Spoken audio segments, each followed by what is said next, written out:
Let's jump right into the six-explainer. For decades, global policy has been shaped by a stubborn, frankly outdated 20th century myth that has completely skewed how we look at mental health. Today, we're diving into some urgent new research from the journal Science that forces us to basically rewrite the mechanics of poverty. For a long time, society treated clinical anxiety and depression as diseases of affluence. There was this bizarre, almost satirical assumption that existential dread was a luxury item. The logic was basically, if you're poor, you're simply too busy surviving to be depressed. Well, as it turns out, the data completely destroys that assumption. It's not just factually wrong, it's completely backward. The reality is exactly the opposite. In the data from India alone, there's a clear, undeniable staircase. Across the globe, those with the lowest incomes are typically 1.5 to 3 times more likely to experience depression or anxiety than the wealthiest individuals. Mental illness isn't some luxury. It aggressively targets the world's most vulnerable. Section 1. Arrow A. How poverty causes mental illness. We really need to understand how a lack of money directly drains mental health.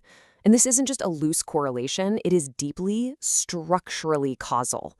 When negative economic shocks hit, say droughts ruining harvests or factories unexpectedly closing in Austria, we see immediate measurable spikes in depression and suicide. But the reverse is true too. Positive shocks, like Native American tribes opening casinos or Kenyan households receiving unconditional cash transfers, cause anxiety and stress to just plummet. What's absolutely remarkable here is how policy can act as an immediate psychological shield.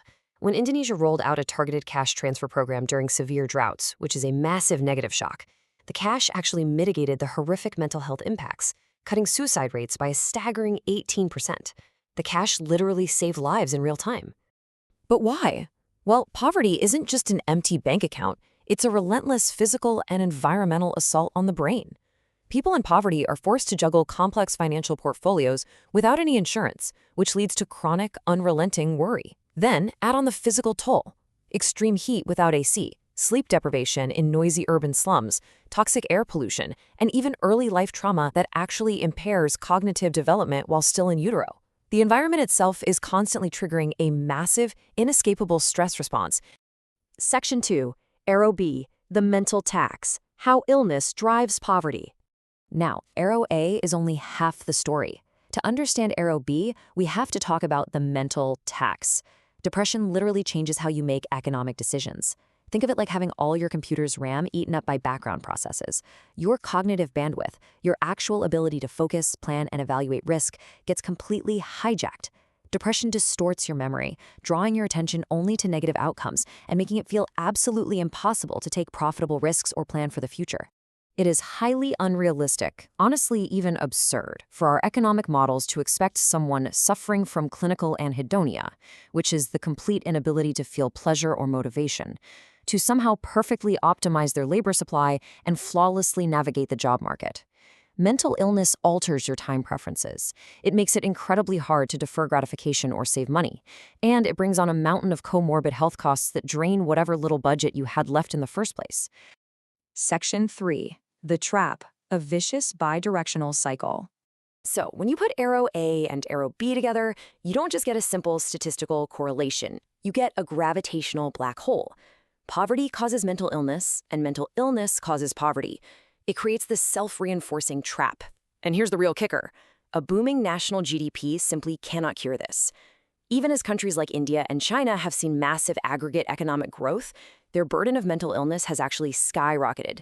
You can't just grow the economy and assume the trap miraculously disappears for the people stuck inside it. Section 4. Breaking the cycle. The absurdity of the status quo. Okay, so we know the trap exists, and we know exactly how it functions, which makes our current global response to it almost laughably inadequate. There is a massive systemic mismatch here. Despite depression and anxiety causing 8% of all global years lived with disability, countries spend, on average, a pathetic 1.7% of their health budgets on it. In low-income countries, it's barely even a rounding error. And this systemic neglect results in an 80% treatment gap in poor countries. In some places, it's over 90%. That means the vast, overwhelming majority of people dealing with this bidirectional trap are completely on their own. We are effectively abandoning millions of people simply because we historically viewed mental health care as a luxury and not a critical economic necessity. Section 5. The dual-pronged solution, cash plus therapy. But here is the incredibly optimistic news, and what you should really take away from this explainer today. Breaking the cycle is entirely possible, and shockingly cheap. We just have to attack both arrows at the exact same time. A landmark trial in Goa, India proved this beautifully. Researchers trained everyday community members to deliver brief talk therapy, specifically behavioral activation, for just $66 a patient. And the economic results? Mind-blowing. Treated patients didn't just feel psychologically better, which, is great on its own.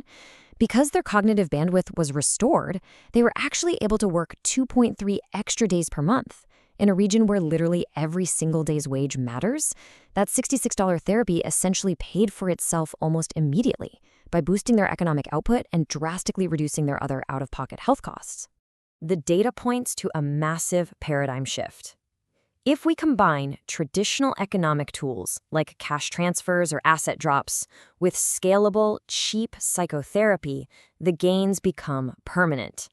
The cash stops arrow A, the therapy stops arrow B, and the economic and mental health gains permanently reinforce one another, pushing the person out of the trap for good. Which leaves us with a critical question to rethink how we design our society's ultimate safety nets moving forward. We've proven that poverty is a psychological state just as much as an economic one. So if simple talk therapy and a bit of economic breathing room can dismantle a global trap, why are our safety nets still treating the mind and the wallet as two completely separate problems?